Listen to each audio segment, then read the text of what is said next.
Let's go! Mais um episódio do Krauscast. É muito bom poder contar com a sua participação, poder contar com a sua audiência. Galera aí que está acompanhando nas mais diversas plataformas o nosso conteúdo. Hoje o papo é sobre indústria cultural. Um papo bastante importante. Recentemente a gente trocou uma ideia sobre Jürgen Habermas, um cara que fez parte aí da Escola de Frankfurt, que faz parte da Escola de Frankfurt historicamente, que está vivo aí, e que foi o cara que veio depois, evidentemente, dessa primeira geração, com representantes que, em especial, posso destacar Theodor Adorno e Max Horkheimer, que elaboraram essa noção do termo indústria cultural.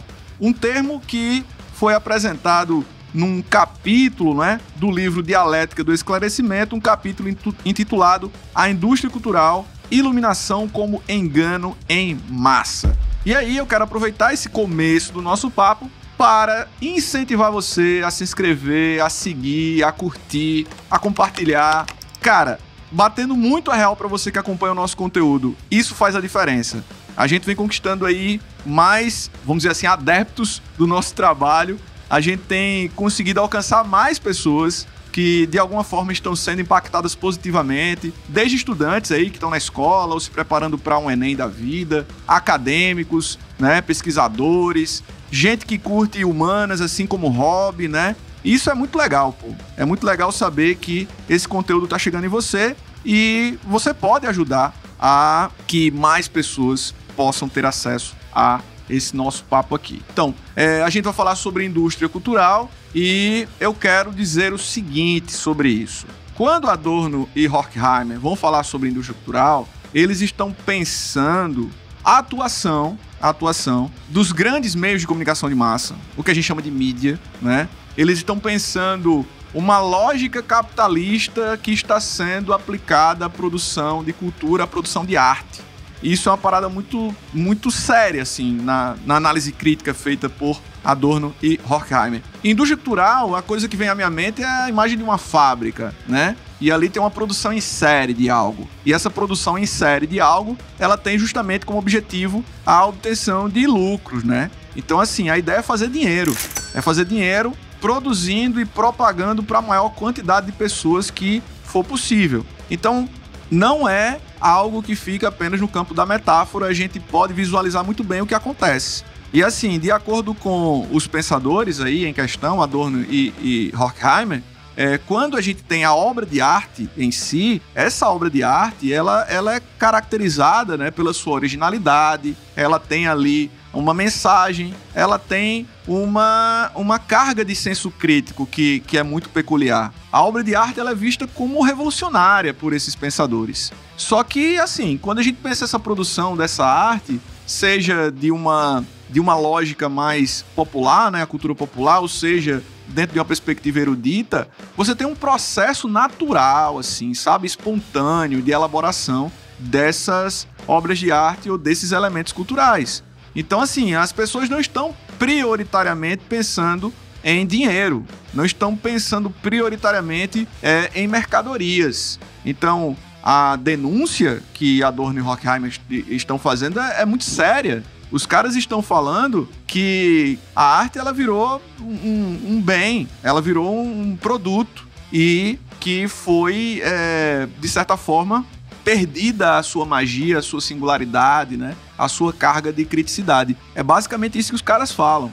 Quando a indústria cultural ela vai se apropriar de algum elemento artístico para ser massificado, para ser comercializado, né? Através dos seus mais diversos aparatos comerciais, tecnológicos, o que a gente tem aí é uma perda desse senso crítico, é uma perda da singularidade, é uma perda da mensagem. E no lugar, o que é que a gente tem? A gente tem um vazio, a gente tem a alienação, a gente tem entretenimento. Então a indústria cultural, ela acaba pegando a música, ela acaba pegando as artes cênicas, ela acaba pegando a dança, ela acaba pegando as artes visuais, ela pode pegar o que ela quiser para transformar num produto. E aí o que a gente tem é apenas a preservação ou adaptação de alguns elementos estéticos que vão ser considerados interessantes dentro dessa ideia mais comercial, dessa ideia mais capitalista. E nessa perspectiva, Adorno e Horkheimer, eles vão falar que essa racionalidade instrumental, né? O que eles chamam de razão instrumental tem muito a ver com o desenvolvimento das tecnologias. Essa razão instrumental, ela vai deixar de lado a razão vital, que é a sensibilidade, a subjetividade humana, para se apoiar apenas na produção de coisas.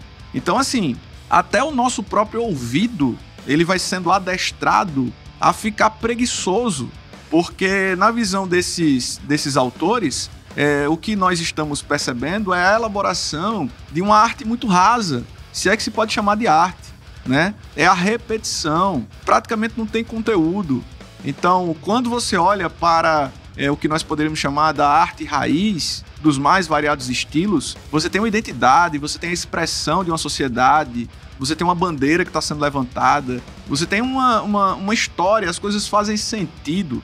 Mas quando você vai falar de uma coisa mais comercial, né, que foi processada pela indústria cultural, o que a gente tem, muitas vezes, quando se fala de música, são 10, 15 faixas de um novo álbum que basicamente não dizem nada. E as variações que a gente pode ver de ritmo são praticamente inexistentes. Então, eles são muito categóricos, são muito radicais até nessas críticas que estão desenvolvendo, né, a Adorno e Horkheimer, historicamente. Mas, assim, é uma comunicação de massa que está sendo amplamente, né, divulgada na visão deles, na TV, no rádio, nos jornais, nas revistas. E essa massificação, ela é muito negativa na medida em que há apenas uma preocupação, como já dito, comercial, uma preocupação puramente estética, e onde esses objetos eles acabam deixando muito a desejar no que diz respeito a algo que seja de vanguarda, algo que realmente estimule as pessoas à reflexão, ou que venha romper com alguma coisa do cotidiano, venha mostrar de fato uma outra perspectiva sobre o que a gente está vivendo, que deveria ser o papel da arte, segundo esses pensadores. Então, assim, é uma reflexão que é bastante pertinente, afinal de contas, nós estamos aí num contexto de novas tecnologias, de redes sociais, da velocidade. Então eu imagino a situação de um artista, né, que ele acaba sendo, entre aspas, forçado pela indústria a estar lançando algo novo, né, com um intervalo de tempo muito curto, e não há tanto espaço para criatividade, né? É muito complicado a gente imaginar a sobrevivência da arte nesse cenário. E eu quero aproveitar esse momento em especial para o nosso Hiperlink.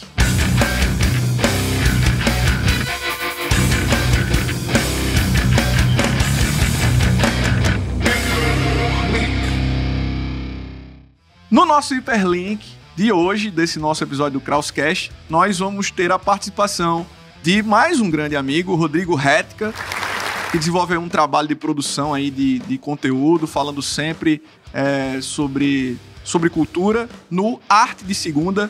Então seja muito bem-vindo, meu amigo Rodrigo. Se apresente aí pra galera que nos acompanha aqui no Krauscast. Fala, Kraus. E aí, tudo bem? Galera, eu sou Rodrigo Retka, eu tô lá no YouTube Arte de Segunda, eu sou artista e arte historiador, e lá eu falo um pouquinho sempre sobre arte, toda segunda-feira. E eu também estou no mundo dos podcasts, lá no Hora Queer, um podcast sobre debates LGBTs, temáticas LGBTs e a sociedade em si. Beleza. Então, indo direto ao ponto, eu tenho uma pergunta para você. A pergunta inicial, Rodrigo, é a seguinte: a arte ela foi tomada por completo pela chamada indústria cultural ou ainda existe arte genuína? Cara, isso é uma pergunta muito capciosa. Porque se a gente aceita que existe uma arte que é genuína, a gente ao mesmo tempo está aceitando que existe uma arte que não é genuína. E quem julga o que é arte? Né? A gente entraria aí até numa discussão mais profunda sobre o que é arte em si, né? Quem são esses julgadores daquilo que é arte e aquilo que não é. E se eu aceito que existe uma coisa que é arte e que não é, eu estou aceitando também que existem limites dentro dessa produção artística, que existem regras para se fazer arte, que existe um certo e um errado para se fazer arte. E como eu posso colocar limites de certo e errado e, sabe, o que é bom e o que é ruim, eu posso até entender ali e avaliar através do meu gosto. Mas quando eu coloco essa coisa do certo e errado, legítimo e ilegítimo, genuíno ou não genuíno, eu tô colocando aí uma limitação muito grande dentro dessa produção artística. por mais que eu tenha essa questão da indústria cultural, que vai dominar globalmente a grande massa, né, econômica, principalmente, dentro desse setor cultural, eu vou ter vários desdobramentos, até mesmo inspirados por questões dessa própria indústria cultural. Vários artistas, eles vão desenvolver seus trabalhos inspirados nessas questões. Então, por mais que eu tenha um aparato que tenha essa tendência hegemônica, que eu tenha uma Hollywood que queira ser referência nos Estados Unidos, que queira ser uma imposição de soft power dos Estados Unidos no Brasil e no resto do mundo, que queira dominar esse mercado global, eu ainda tenho focos de atuação. Porque a arte em si, ela funciona sempre através de uma resistência. Ela é sempre um reflexo da cultura de um povo. E por mais que eu receba essas influências de indústria cultural, por mais que eu receba essas influências de grandes estúdios numa produção cinematográfica, obviamente, artistas vão subverter essa produção e vão acabar criando coisas novas a partir dela, né? Então, eu acho que é extremamente complicado a gente pensar essa arte genuína, nessa questão da arte genuína em si, mas também acho extremamente importante a gente pensar como a indústria cultural impacta na produção dos artistas atualmente, na contemporaneidade. Como a arte absorve tudo isso e transforma tudo isso. E desde os anos 60 já estava transformando, porque quando a gente olha para a pop art, ela de maneira extremamente absurda, envolvendo esses aspectos da indústria cultural e criando uma grande paródia do que é essa indústria cultural, já traz vários elementos ali que trazem uma discussão artística crítica e construtiva sobre o que essa sociedade capitalista está se montando, né? Sobre o que essa sociedade capitalista está desenvolvendo e para quais caminhos a gente quer ir dentro dela, para quais caminhos a gente quer direcionar a nossa vida, o nosso gosto, até mesmo a nossa produção artística. O Gombrich, que é um grande historiador da arte, ele sempre vai falar que não existe a arte em si. O que a gente tem são artistas. E os artistas, eles vão produzir coisas. Eles vão criar coisas para o mundo e que vão ganhar significado na cabeça das pessoas. Vão ganhar vida no mundo. Beleza, brother. Beleza. Essa construção desse argumento realmente amplia a visão a respeito do tema. E é por isso que eu costumo chamar gente que é do ramo, gente que entende. E, aproveitando aí a oportunidade, eu lanço logo a segunda questão, Rodrigo. Me diz aí, qual o papel social da arte, principalmente pensando, Rodrigo, num contexto como o nosso, esse contexto que nós estamos vivendo aqui no nosso país? Papel social da arte num contexto como o nosso. Olha, eu acho que a arte contemporânea, a arte hoje em dia, ela está muito conectada à ideia de uma politização da sociedade. Se em outros tempos a arte foi retratar a realidade, foi ter uma discussão estética, eu acho que hoje ela está muito focada em discutir a polis, o que é vida dentro da cidade, o que é vida dentro da sociedade em si. Principalmente se desfazendo desses eixos que a gente tinha como referência anteriormente. A arte ela foi muito eurocêntrica sempre. E eu acho que hoje, com a democratização dos meios de comunicação, a internet, esse mundo globalizado trouxe uma arte que está muito mais preocupada em dar vozes para aquelas pessoas que não tiveram oportunidade em outro momento, que foram reprimidas de alguma outra forma. Eu acho que essa representatividade está sendo cada vez mais abordada. Isso é um papel social da arte extremamente relevante. Levar a voz para quem não tinha, destacar quem foi apagado, revelar várias coisas do nosso passado que a gente tentou jogar para debaixo do tapete. E eu acho que isso em si é um ato político muito forte. E quando eu falo político, gente, eu não estou falando politizar, politizado no sentido partidário. É politizado em discutir realmente o meio que a gente está vivendo. Questionar, debater e até mesmo alargar a nossa visão sobre o que é essa realidade. Eu acho que a arte ela tem muito disso, de alargar como o nosso olhar sobre o mundo, abrir os nossos olhos para novas perspectivas.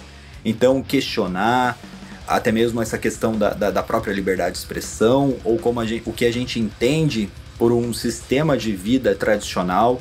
Eu acho que ela vai muito para esse lado do progressismo, dessa sociedade mais progressiva, tentando entender as liberdades individuais e como essas liberdades elas são tolhidas dentro do nosso dia a dia, dentro do nosso cotidiano, denunciando muito a questão da censura. Se eu olho para a arte brasileira hoje em dia, ela tá num processo de luta muito forte contra essa questão de censura, contra essa questão do silenciamento. Os artistas brasileiros contemporâneos, eles estão o tempo todo sendo atacados. A arte sendo considerada uma subcategoria dentro do Brasil. Eu não gosto nem de falar de artista de resistência. Eu acho que não é resistência, não. Eu acho que é de ação, é de combate, é de ataque, não é de resistir simplesmente. O artista brasileiro, o tempo todo, ele tá sendo colocado nessa posição de um guerreiro frente a um recrudescimento de visões de mundo em si, de entendimento sobre o que é aquele mundo. Então o artista, ele acaba tendo uma função social muito grande em vários aspectos, né? Seja dentro dessa indústria, produzindo arte de uma maneira mais ampla, tentando atingir mais pessoas, seja na questão da liberdade em si, porque no Brasil contemporâneo a gente muito fala de liberdade, mas a gente vê cada vez mais essas liberdades sendo tolhidas. É um discurso que acaba até sendo antagônico, né? E sim, de legitimação, né? De autoafirmação, o artista olhar para si mesmo e se entender enquanto artista e conseguir levar aquela carreira adiante. Então eu acho que o papel social da arte, ele é transformador, né? A arte, ela pode transformar vidas, ela ajuda as pessoas em diversos aspectos, ela é um acalento, né? Durante a quarentena, as pessoas viveram de arte em casa, ouvindo música, assistindo um filme. A gente esquece que o ator é um artista. A gente esquece que um fotógrafo é um artista. A gente esquece que um músico é um artista, que um escritor é um artista. E a gente acha que a gente pode viver sem arte, sendo que a arte muitas vezes é a base da nossa própria sociedade, né? Alguns arte historiadores vão defender a tese de que o que separa os homens pré-históricos, né, os seres humanos lá das cavernas, dos macacos em si, seria a produção de arte. A partir daquele momento que o homem começou a produzir arte, o homem não, né? O ser humano começou a produzir arte, ele começou a se separar dos outros animais. Ele começou a criar uma consciência simbólica em pequenos riscos, em traços, em pequenas esculturas, dando espaço aí a um imaginário simbólico que depois seria introduzido aí em aspectos mais linguísticos e tal. Enfim, acho que é por aí. É por isso que eu digo, é bom falar com quem é do ramo, porque a pessoa, ela traz uma visão embasada que ajuda a gente a compreender ainda melhor a temática. Então, assim, a minha ideia ao trazer aqui esse papo sobre indústria cultural, abordando aí os tópicos mais básicos que foram levantados por Adorno e Horkheimer, é muito no sentido do que a gente vem desenvolvendo nas mais diversas redes, e não poderia ser diferente no Krauscast. É instigar você a refletir, é instigar você a se aprofundar, é desafiar você a observar como está sendo feita, qual o modus operandi dessa produção artística, cultural, que nós estamos inseridos aí em pleno século XXI. Nós falamos sobre pensadores que estavam no contexto do século passado e, evidentemente, muita coisa ainda permanece aí, muita coisa foi aperfeiçoada, e é importante a gente perceber como nós estamos, de fato, meio que reféns de uma lógica puramente comercial, né? Existe aí muitas vezes a transição, né, de artistas que tinham um trabalho antes da indústria e como esses artistas ficam a partir da indústria, né? E até que ponto essa arte mais comercial, essa cultura comercial, ela é acessível, né? Existe ou não existe uma elitização do acesso à arte, né? Recentemente a gente teve aí uma temática de Enem falando sobre a democratização do acesso ao cinema. Até que ponto essa democratização é real? Até que ponto as pessoas, elas conhecem, por exemplo, o cinema nacional? Até que ponto o artista local, ele recebe algum tipo de incentivo, ele é apoiado não só pelo Estado, mas pela sociedade? Então, são muitas perguntas, são muitas reflexões que continuam aí em pauta, e o que faz, né, com que essa ideia de indústria cultural ela permaneça atual. Então fica aí esse papo. Eu quero agradecer mais uma vez e estimular você a interagir conosco nas redes, a acompanhar o nosso trabalho, a propagar esse conteúdo. Compartilha aí, joga esse conteúdo nos grupos, joga nas tuas redes, recomenda aí para os teus amigos, porque é sempre legal a gente poder compartilhar. E isso, no caso, eu compartilhando com você, mas é, assim, muito gratificante quando a gente percebe que você também está compartilhando com outras pessoas. E aqui ninguém está oferecendo a palavra final sobre nada. Eu não sou dono da verdade, nunca me coloquei dessa forma. Eu trago aqui interpretações, né, muito pessoais, né, e sobre os temas, sobre os filósofos, são as minhas leituras. Você também pode ter a sua, e isso é muito massa dentro do universo das humanas. Esse foi mais um Krauscast.